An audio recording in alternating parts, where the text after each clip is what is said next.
In the year 70 AD, Roman legions sacked and burned Jerusalem. Israel would remain a nation in exile for nearly 2,000 years. But in the aftermath of World War II, the people of the book returned home. Israel's rebirth and survival in the 20th century has often been called a miracle. Those who were there cite their own experiences as proof. I'm Michael Greenspan. I'm an investigative journalist. These are their stories.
If your definition of miracles is limited as mine was to parting of the Red Sea and the walls of Jericho falling at the sound of singing kinds of stories, you'll probably not find many miracles here or anywhere else.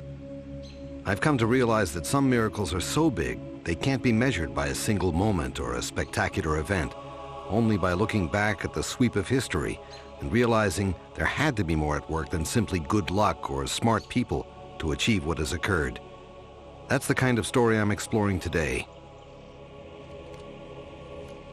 In my investigation of miracles in Israel, I've often been told that one of the greatest miracles is that of the ingathering of the Jewish people from around the world to recreate Israel as a sovereign nation after more than 2,000 years in exile. It didn't seem like a miracle to me at first, until I took a look for myself. When the Roman Empire engulfed Europe and the Middle East, the Jews of Palestine, already under the yoke of Persia, rebelled in a final desperate struggle to regain their freedom and independence.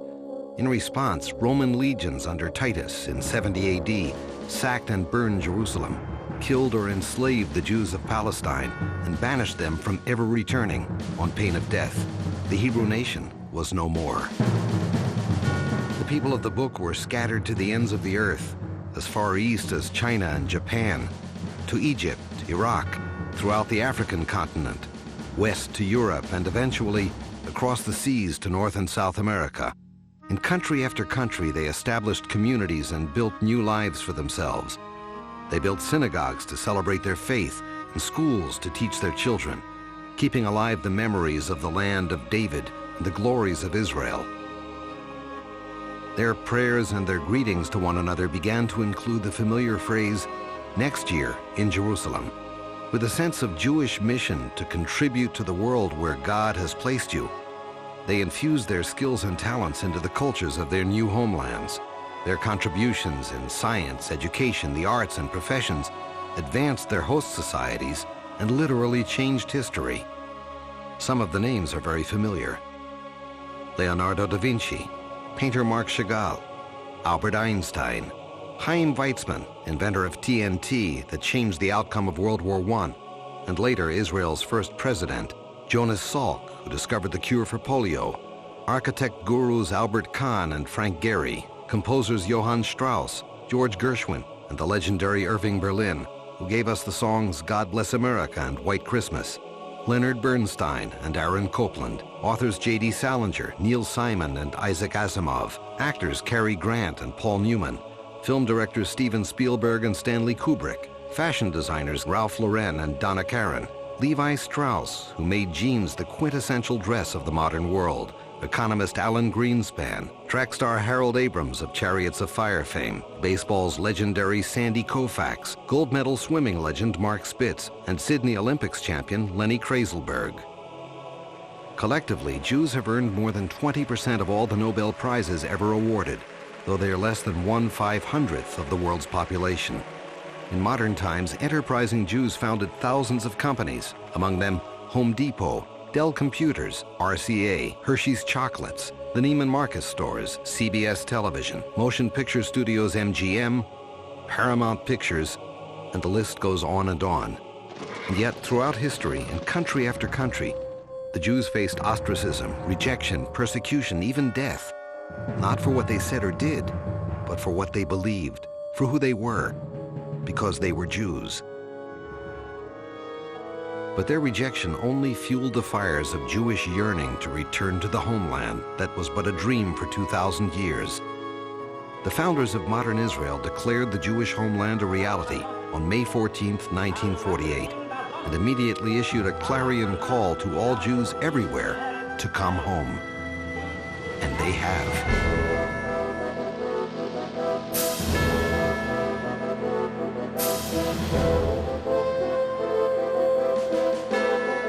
In 1950, the law of return granted every Jew from anywhere in the world the right to immigrate to Israel and become a citizen. Within 3 years of Israel's birth, nearly 700,000 Jews came here, many of them Holocaust survivors from Germany, Austria, Italy, most of the Jewish communities of Bulgaria and Poland, 1/3 of the Jews of Romania, nearly all of the Jews in Libya, Yemen, Iraq, soon followed by those in Morocco and Tunisia.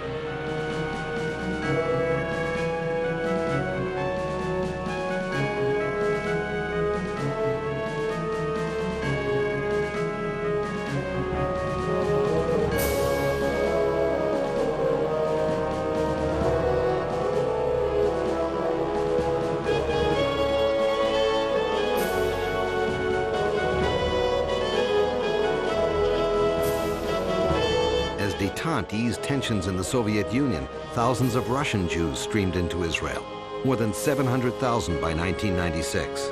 Yet thousands of Jews remained trapped by regimes intent on preventing their leaving. Their journey to freedom was an escape from oppressive anti-Semitism. Their struggle to survive had been a tenacious determination to remain true to their Jewish faith and culture in a world intent on erasing both.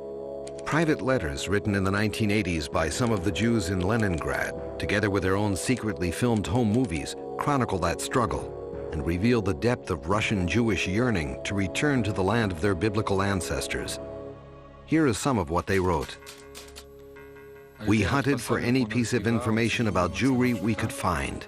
We secretly duplicated what we got on typewriters or with a camera. We had no copy machines. Duplication of non-official papers was dangerous. In spite of the risk, we printed Jewish histories, a Hebrew manual, a chapter from the Torah. All night through we would work. These books opened us to an unknown world. There was a renaissance, partly connected with a national sense of Jews who wanted to be a part of their own land. They weren't learning Hebrew to talk it in the streets of Leningrad. They were learning Hebrew to talk it in the streets of Jerusalem and Tel Aviv. And partly the sense that here were Jews who'd been cut off, they, their parents, even their grandparents, from Jewish life, Jewish activity, Jewish thought, Jewish literature, and they were coming back to it. We gathered secretly wherever we could. We met in yards and apartments with extra exits in case of danger and we had to flee. It worked, but not always. Some of us lost our jobs. Many of us were kicked out of schools or called up to the army or arrested or put in prison. Sometimes our children were taken from us in militia roundups. In the summer, we would go for picnics with our children to the country. There we could listen to lectures or sing Jewish songs. Our children could play with other Jewish children. We could all study Hebrew. It was safer in the countryside. Mass media did its best to compare Jews with Hitler fascists. We were constantly facing a barrage of hatred and lies that we had no way of fighting. We have been encouraged to see young Russian Jews returning to the faith of their fathers, joining old men in their prayers. For our children, Judaism has become a home right from the start. Hebrew had a special place in our studies. Those who came to our classes were drawn into their Jewish life. But Hebrew classes and their teachers became the main target for the Soviet government's repressions. Anti-Semitism was again rising in Russia. Little did we know then that soon, very soon, we would be able to leave for Israel at last. I'm meeting a young Ethiopian soldier from the Israeli Defense Forces. Major Miki Achiron is another of those who braved a difficult journey to come to this country. In 1984, some 7,000 Ethiopian Jews walked hundreds of miles across the open desert to reach a secret rendezvous known as Operation Moses. אנשים תפסו את מה שהיה להם ועזבו לכיוון סודאן. הדרך הייתה קשה מאוד. בלי מפה, בלי אמצעי ניווט, בלי מורה דרך. זאת הייתה הכמיהה לירושלים. לא משנה מה יש לך. ובדרך אנשים איבדו את היקר להם. ילדים איבדו את הוריהם, הוריהם איבדו את הילדים. לא באנו עם מזון מספיק. כי לא שארנו שנלך 40 יום, 60 יום. הדרך הייתה מפותלת, מקורות המים לא היו לנו. Yet you kept on going. Why didn't you turn back? Whether we died or not, we want to come to Israel. You know, when you tell the story, it sounds like more than a piece of factual modern history. It sounds like something out of the Bible. במובן מסוים היציאה שלנו מזכירה את יציאת עם ישראל. זה השווה את כל הסבל להגיע לישראל, להיות שותף למדינת היהודים. היום, אחרי 20 שנה שאני בישראל, אני רואה כי ישראל היא מדינה באמת מיוחדת, שיש בה הכל. היהודים מכל העולם, מכל הצבעים. זהו נס. נס שבאמת מחזיק אותה לאורך שנים. למרות שמדינה קטנה. אבל מה שיש בתוך המדינה הזאת הוא it's something special. Every day when I wear these stuff, I feel proud. In a second effort to rescue the Jews of Ethiopia called Operation Solomon, a dramatic airlift secretly negotiated with their government, 15,000 Jews, almost all of those remaining in Ethiopia, were airlifted to Israel on 41 flights carried out in less than 30 hours in May 1991. At great risk had their departure been detected by those who opposed their escape. I grew up with one dream, not to get the education, not to be doctor, not to be lawyer, just one dream, to get to Jerusalem one day. Yarden Fanta was barely 12 years old when her family determined to escape the anti-Jewish repression of Ethiopia. They had long dreamed of building a new life in Israel, a place where they could openly celebrate their Jewish heritage. After 1 year in the desert, finally came afternoon, 3 buses to pick us, some people to the airport. We were so excited, exhausted, and tired.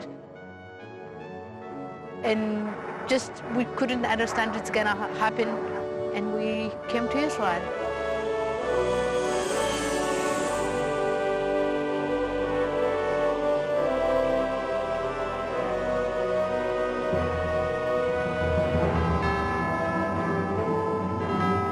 Sometimes you have a dream to touch the sky, and you touch it, and you don't understand how it happened. We just, you know, looking around, and you can't believe it that it's happened.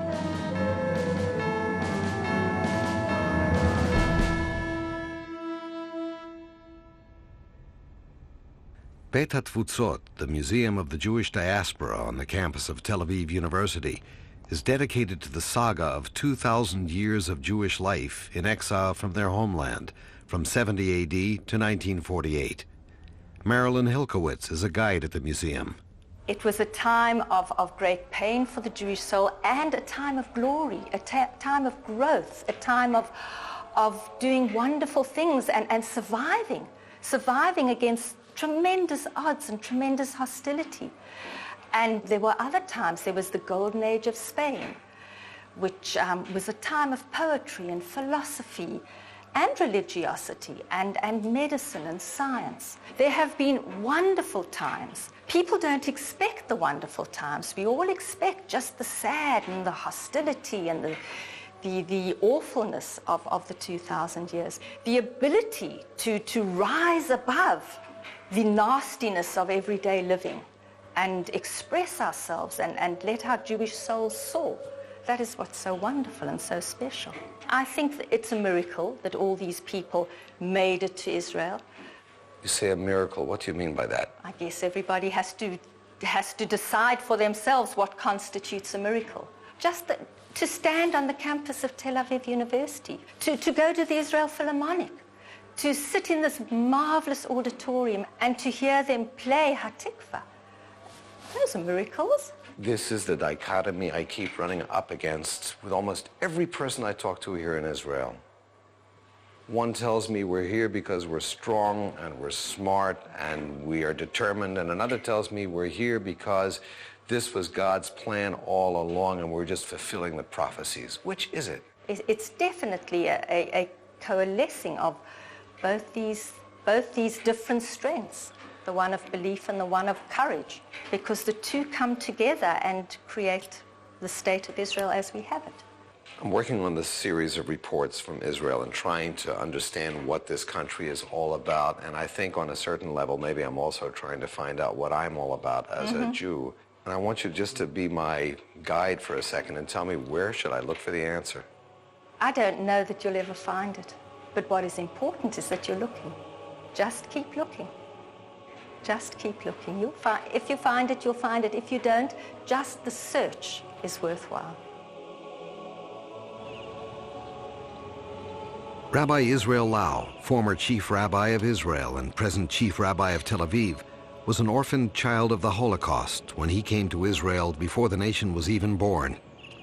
If there wouldn't be a promise from the Almighty to our ancient fathers, Abraham, Isaac, and Jacob, we wouldn't dream 2,000 years to come back home. We wouldn't fight for it. We wouldn't be ready to sacrifice so many sacrificings to come back, and with a feeling that the prophecy of Jeremiah, chapter 31, Veshavu banim ligvulam, the children will return back to their homes, that this will be fulfilled in our very eyes. We are now here. 104 different communities all over the world gathered in Israel.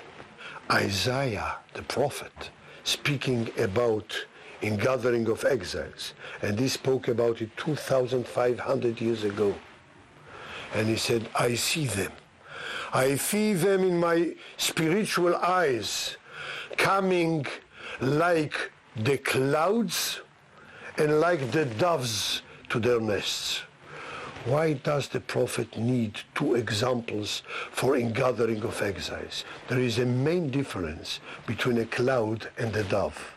A cloud has no emotions, have no wisdom, no initiative. A cloud is pushed by a wind. Without the wind, the cloud will not move. The dove, it's have homesick to her couple, to her children, to her nest, to her home. I see in my spiritual eyes, said the prophet, two kinds of coming to Israel, newcomers, Olim Chadashim. Those who will be pushed here by storm winds of pogroms, anti-Semitism, exiles, expelled, and Holocaust. And I see those who will come here like the doves, with emotion and feelings and sentiments that we go home, this is our home, we want to be there. I was 8 years old when I was liberated in a concentration camp of the Nazis, Buchenwald.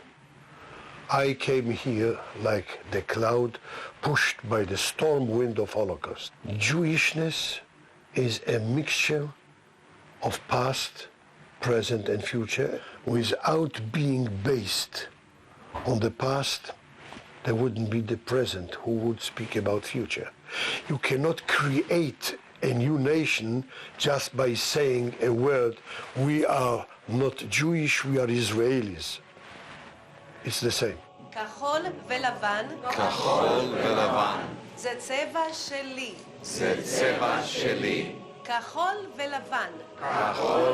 They may look different, speak different languages, come from different cultures and places, but they all have the same dream, to be part of the family that is Israel.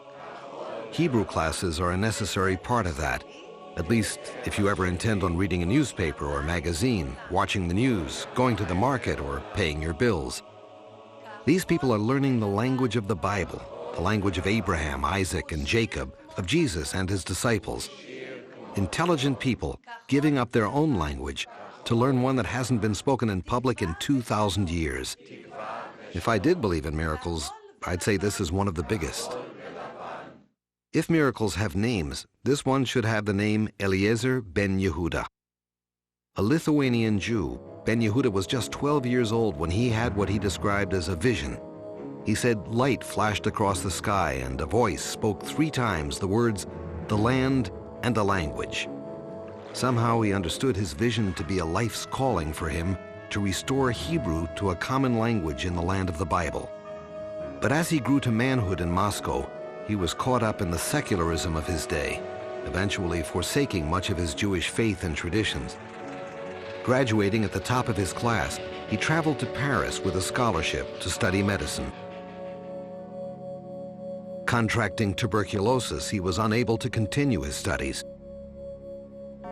Befriended by Baron Rothschild, who sponsored treatments for his recovery in Algiers, again one afternoon Ben Yehuda heard the call, the land and the language.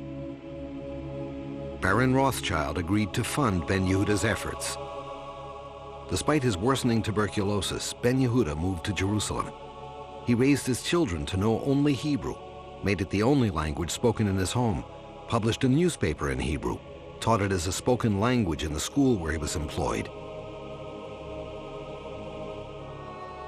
His crowning achievement was the 17 volumes of the Ben Yehuda Dictionary Lexicon that became the guidebook for transforming an ancient tongue into a 20th century language. The miracle is that he stayed with it despite severe persecution, ridicule, stoning of his son, the tragic loss of his wife. 1 month before he died in 1922, the British colonial government officially recognized Hebrew as the language of Palestinian Jews. Eliezer ben Yehuda had fulfilled his role in preparing for the miracle of Israel's rebirth on the 20th century world stage. Dr. Mary Bat Moshe is director of the Hebrew Language Academy at the Hebrew University in Jerusalem. We met in the Ben Yehuda library. It must have been an incredible undertaking for this man, Eliezer ben Yehuda, to do whatever he had to do to make this language usable today. What was involved, in broad terms anyway? What did he have to do?